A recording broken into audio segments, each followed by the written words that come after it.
Hello and welcome to all of viewers in Nigeria and around the world to Midday News on Global Television. Coming to you live from the nation's capital, Abuja. I am Ubong Usoro. A quick reminder, Global Television is on DSTV channel 365 and Star Times channel 276.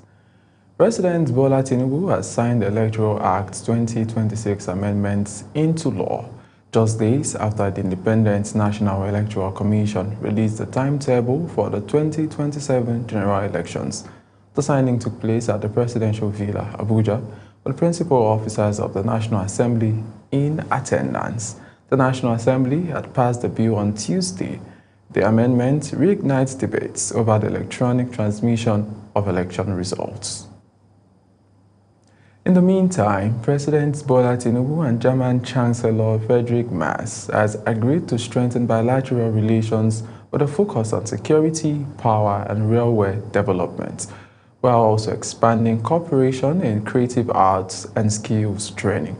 During a telephone conversation, the leaders discussed Nigeria's presidential power initiative, with Tinubu indicating the need for support in electricity transmission infrastructure. According to the presidency, Merz pledged that Siemens would provide technical assistance, while the chair bank would support financing agreements for the power projects. Muslims in Nigeria have joined their counterparts around the world to begin the Ramadan fast. This followed the announcement of the sighting of the crescent moon by the Saudi authorities. In this report, Global Television's correspondent Shehu Said takes a look at the significance of the Ramadan fast and what is expected of the fasting Muslim. The Ramadan fast is the third pillar of Islam, ordained in the second year after Hijrah, the migration from Mecca to Medina. Fasting in Islam is the abstinence from eating and drinking from dawn to sunset during the month of Ramadan, the 9th month of the Islamic calendar, as contained in chapter 2, verse 183. 185 of the glorious Quran. This act of worship and obedience to Allah comes with its conditions as enumerated by an Islamic scholar, Sheikh Yakubu Muhammad Kazim. First and foremost, you must be a Muslim. Secondly, you must be of sound mind, which means if you have some element of insanity, you are not allowed to fast. So if you are sick, you are not allowed to fast. Like women now that are menstruating. If you're a menstruating woman, you are not allowed to fast. What then is expected of the fasting Muslim? What is expected of you is to study the Quran very well, forgive, forget. Sheikh Yakubu Kazim also highlights the spiritual benefits of the Ramadan fast. It is in this Ramadan that we have a night that is bigger than 1,000 nights. It is in this Ramadan that destiny is shaping. Apart from spiritual benefits, what health benefits does the fasting Muslim derives? Dr. Nwala Chuks is a medical practitioner. Fasting can prevent us from putting on so much weight. So as we are not putting on so much weight, some of these disease conditions like hypertension, like diabetes and all that, we are avoiding them indirectly. Both benefits, spiritual and health, Muslims are expected to be more dedicated in acts of worship during the Ramadan to reap the blessings it comes with, as it is an opportunity that comes only once in a year. Shehu Said, reporting for Global Television News. As Muslims begin this year's Ramadan fast, the immediate Vice President of the Senate, Senator Ahmed Lawan, has distributed food items to residents across the 17 local government areas of Yobe State. Global Television correspondent Idris Jibrin reports that the gesture is aimed at supporting vulnerable families during the holy months of Ramadan. 17,000 bags of assorted food items laid out, ready for distribution to Muslim faithfuls across Yobe State. The initiative by Senator Ahmed Lawan is part of efforts to complement both federal and state government intervention in easing hardship during the Ramadan period. We are here to distribute the Ramadan items from Senator Ahmed Ibrahim Lawan. As you all aware, Senator Ahmed Ibrahim Lawan has been representing us in the Senate since 2007 to date. Throughout this period, whenever an event occurs in his constituency, whether joyful or sorrowful, he will be present in person or send a delegation or message. Handing over the items on behalf of the senator, the National Secretary of the Tinubu House-to-House Network, Bashir Sharif, explained that each local government area will receive 1,000 bags of rice for onward distribution to residents. More than 17,000. So if you estimate the 17,000, at least each local government has 1,000 beneficiaries. We are calling our politicians and businessmen to copy this initiative of Senator Ahmed Ibrahim Lawan. Beneficiaries who expressed appreciation for the support described Senator Lawan as a leader who has remained committed to assisting poor and vulnerable not only in Yobe State but across the country. No, Ahmad Ibrahim Lawan is a gentleman and kind. Every year he used to distribute Ramadan package to people, irrespective of religion or gender discrimination and everything. As you can see, we are females, we are included. You can see, you can bear witness. So it's not only males that will benefit with this distribution. We also call upon in order to come and participate in this kind of program whenever he is doing. We are here to make a distribution of Ramadan package given by our political mentor or our political godfather, that is distinguished Senator Ahmad Ibrahim Lawan, as all the time. Meanwhile, organizers say the Ramadan food distribution is only one of several planned interventions as Tinubu House-to-House Network assures that more support will reach Muslim faithfuls nationwide during the Ramadan fasting period. Idris Jibrin, Global Television News. Christians in Imo State have joined believers worldwide to observe Ash Wednesday, marking the beginning of the Lenten season with prayers and reflection. At the Government House Chapel in Owerri, government officials and worshippers gathered for a solemn service attended by the state's governor. Our correspondent Amarachi Ibe reports. The Government House Chapel Owerri was filled with worshippers who assembled for the Ash Wednesday service, which ushers Christians into 40 days period of Lent. Participating in the Holy Mass, Governor Hope Uzodinma took the first lesson from the second letter of St. Paul to the Corinthians and joined the congregation in praying for peace and continual progress in the state. So that in Him we might become the righteousness of God, working together with Him. Then we entreat you not to accept the grace of God in vain. For He says, at the acceptable time, I've listened to you and helped you on the day of salvation. Behold, now is the acceptable time. Behold, now is the day of salvation. Delivering the homily, Government House Chaplain, Reverend Father Gilbert Alaribe called on Christians to embrace repentance, humility, and spiritual renewal, describing Lent as a season for sober reflection and renewed commitment to God and service to humanity. The first lesson can be taken from the words the priest will say to us while signing us with the ashes. The priest says, remember man, remember woman, you are dust, and unto dust you shall return. And the Lenten season invites us to remember this truth about your life and my life, even in the midst of all our plans, all our aspirations, all our efforts to establish ourselves in our world. The service featured the traditional imposition of ashes on worshippers, symbolizing repentance and reminding believers of life's transient nature. The observer sets the tone for weeks of spiritual reflection and renewed faith among Christians across the state. From Government House Owerri, I'm Marachi Ibe, reporting for Global TV News. The All Progressive Congress has distributed election materials to the 276 council wards of the state for the party's ward and local council congresses in Benue State, marking the commencement of the congresses in the state. Felicity Ndere reports.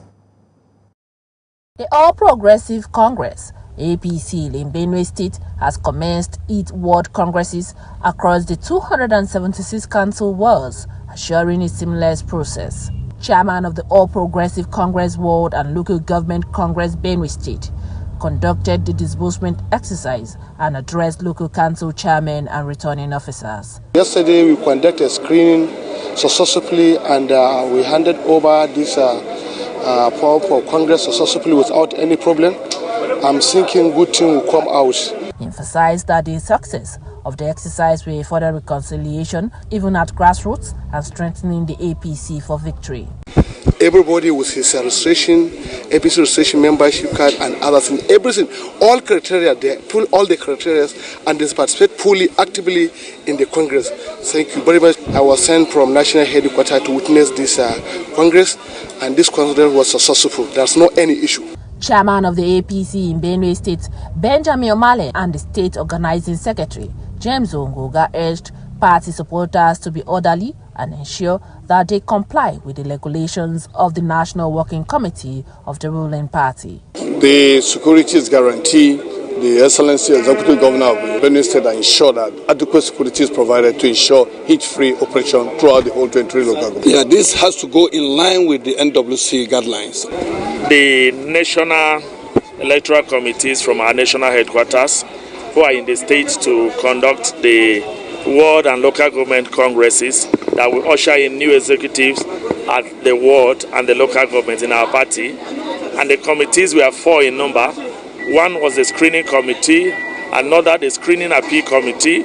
We have the ward and local government congress committee, and then an appeal committee that is going to look into any issue that will arise from the world congresses that we are conducting today. This, they say, is a pivotal for APC's grassroots democracy, emphasizing that the congresses are not just an exercise, but they are the very heartbeat of a collective aspiration, forming the foundation which will continue to deliver the dividends of democracy to every Benue citizens.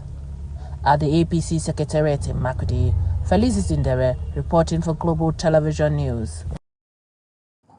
Chairman of the Independent National Electoral Commission, Professor George Amopitong, has promised to reward electoral officers who deliver in Saturday's Federal Capital Territory Area Council elections. Details of that report will be coming soon. The Independent Corrupt Practices and Other Related Offences Commission has confirmed the rearrest of former Kaduna State Governor Nasir El-Rufai shortly after he was granted administrative bail by the Economic and Financial Crimes Commission. ICPC spokesperson John Ode said El-Rufai is in the Commission's custody in connection with the ongoing investigations following his initial detention by the EFCC over corruption allegations. The development comes amid separate cybercrime charges reportedly filed against him by the State Security Service at the Federal High Court in Abuja. The Tertiary Education Trust Fund, TED-Fund, has inaugurated a high-level committee to oversee the equipping and operationalization of the multi-purpose laboratories in selected public tertiary institutions across Nigeria. The inauguration ceremony took place at the TED-Fund boardroom in Abuja. Education correspondent Priscilla Obasi reports. The committee is expected to develop a comprehensive technical roadmap for the procurement and installation of state-of-the-art laboratory equipment aimed at strengthening research infrastructure in Nigeria's tertiary education system. The initiative follows a recent allocation of 13 billion naira by the federal government, specifically earmarked for the establishment and furnishing of central multipurpose laboratories. At the inauguration, Executive Secretary of TED-Fund, Sonny Echono, said the project is designed to address long-standing gaps in research facilities and reduce the need for Nigerian scholars to travel abroad for specialized laboratory analysis. For the records, the committee that recommended the establishment of these centers actually have a list of equipment recommended. But as we know, we are living in times of rapid obsolescence, and the technology field is very disruptive. There are also changes. Technology is impacting teaching and learning and research in more ways than we can imagine. So there will be need for a constant review. Etono also noted that beyond infrastructure provision, the committee has been mandated to develop a sustainability framework for training laboratory technicians and ensuring proper maintenance of the equipment. The committee includes representatives from the National Universities Commission, National Board for Technical Education, the Federal Ministry of Education, as well as scholars and industry experts. Members of the committee have been tasked with conducting needs assessment across institutions, ensuring procurement meets international standards, and guiding distribution of equipment based on research specializations such as biotechnology, mechatronics, and renewable energy. The inauguration marks another step in ongoing efforts by TED Fund and the federal government to modernize Nigeria's research ecosystem and strengthen the capacity of tertiary institutions to produce solutions that address national development challenges. Priscilla Obasi, reporting for Global Television News.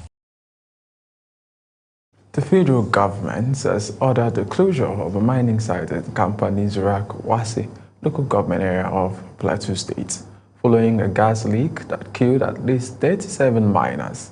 The Minister of Solid Minerals Development, Dele Alake, directed the shutdown of the mine and dispatched a team of investigators to determine the immediate and remote causes of the incident. Plateau State authorities say dozens were hospitalized, while government has urged residents to remain calm as investigations continue. The Katsina State Police Command says it has foiled a bandit attack in Dandume local government area, killing 2 suspected bandits during a gun battle. Police spokesperson DSP Abubakar Sadiq confirmed that the attackers had fatally shot a 30-year-old woman before security operatives arrived at the scene. The Commissioner of Police, Bello Shehu, commended the officers for their bravery and reaffirmed the command's commitment to safeguarding lives and property. You're watching the live broadcast of Midday News. Midday News continues. After this weather forecast, we'll come back with business, foreign, and sports stories after this break. Please stay with us. Step outside and you'll feel it instantly. The air is dusty. The Federal Capital Territory and most parts of the country are currently under the noticeable dust haze. And up north, the concentration is even heavier. So heading into Thursday, the story doesn't change. The dust stay with us. We're expecting thick dust haze across the northern cities, especially in Borno, Adamawa, Jigawa, Gombe, Bauchi, Katsina, and Kano State. Visibility could drop to 1,000 meters or even less. That means hazy skies, reduced visibility, and extra caution for flight operators to check the NIMET e-flight folder portal for proper planning. And also anyone spending long hours outdoors. Across the north-central region, moderate dust haze would dominate, while inland southern cities will still experience slight hazy conditions. But that's not all. By afternoon, we're watching out for thunderstorms over part of Ondo, Ogun, Bayelsa, Cross River, and River State. So while some areas battle dust, others could hear rumbles of thunder later in the day. It's a mix of haze and storms. So stay alert, drive carefully, and keep those umbrellas close if you are in the south. I am Akani Samarda.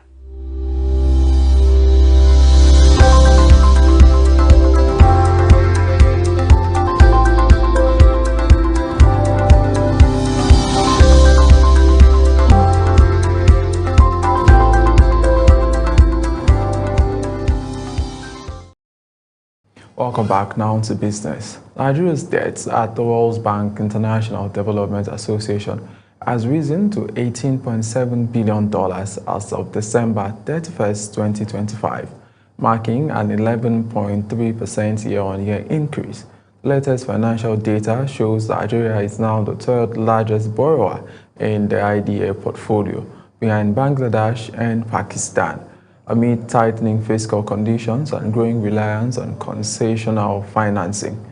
The top 10 borrowing countries account for about 60% of the association's total exposure, underscoring concentrated lending risk.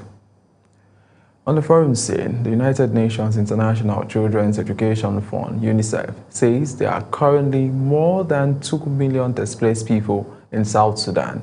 The United Nations agency said an estimated 60% of these children are orphans, a figure believed to be incomprehensible. Zara Nasser reports. South Sudan gained independence in 2011, but soon descended into civil war between two rival generals, Salva Kiir and Riek Machar. A 2018 power-sharing deal brought relative peace, with Kiir as president and Machar his deputy, but the agreement has all rebelled over the first year. This middle-aged man, who requested anonymity, provides an insight into the situation. Any person who is not a soldier is vulnerable, so we don't have a gun to protect ourselves. We just sitting as a civilian. So as we speak now, we don't have option. Only God will just praise, the God will only protect us. Samuel is general surgeon and director at Akobo Hospital. He described the talent at the health facility. I'm the only surgeon managing all these patients, and previously ICRC used to come, and in case of mass casualty they come and help us here. But currently I think they have not given access by government in Juba to come to assist us in this mass casualty. Fighting in Jonglei State between the army under Kiir and forces loyal to Machar has displaced some 280,000 people since December, according to the United Nations. Zahra Nasser reporting for Global TV. Now to sports. FIFA's president, Gianni Infantino, says all of 104 matches of the 2026 World Cup are effectively sold out, citing over 508 million ticket requests for about 7 million available seats. Speaking from Florida, Infantino noted that demand from more than 200 countries underscores the unprecedented global interest in the expanded 48-team tournament to be hosted by the United States, Canada, and Mexico. He projected revenues of at least $11 billion and significant economic impact, adding that all proceeds will be reinvested in football development worldwide. That's it on Midday News. A quick reminder, Global Television is on DSTV channel 365 and Star Times channel 276. Kindly do follow us across our social media platforms now showing on your screen using @Global TVNG. I am Ubong Usoro. Bye for now.